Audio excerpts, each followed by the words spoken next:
Il manque du sang dans les réserves de l'EFS. En cette période estivale, environ 25 000 doses supplémentaires seraient nécessaires pour atteindre un seuil correct au niveau national. Pour pallier cette difficulté, une collecte a été organisée aujourd'hui au Centre Pompidou à Metz. À 17h, 132 donneurs étaient déjà venus donner leur sang. Un reportage de Louise Cléty et Pascal Thine. Toujours prêt? Ouais, ça va. On y va? Oui. Respirez bien. Mathieu, 21 ans, s'apprête à donner son sang pour la première fois.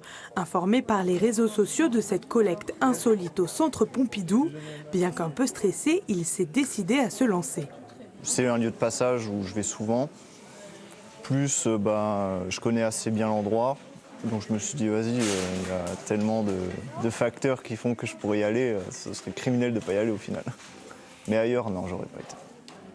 Installée dans un autre lit, Selena, 24 ans, en est aussi à son premier don. Je pensais que ce serait plus impressionnant que ça, mais ça va. Attirer de nouveaux donneurs comme Selena et Mathieu, c'est tout l'objectif de ces collectes délocalisées. Surtout qu'actuellement, comme tous les étés, les réserves de sang sont faibles. À l'échelle nationale, il manque près de 25 000 dons. Or, les besoins sont constants. La moitié de ces dons qui sont destinés à des malades chroniques, donc les besoins sont permanents.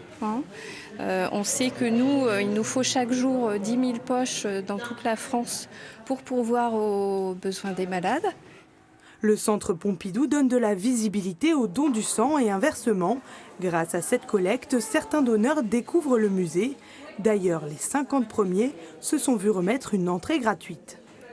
C'est intéressant aussi pour nous d'accueillir cette collecte au Centre Pompidou-Metz, puisque finalement, on a le plaisir d'accueillir des personnes qui ne viennent pas forcément au Centre Pompidou-Metz et qui se disent tiens, c'est un lieu où je pourrais revenir.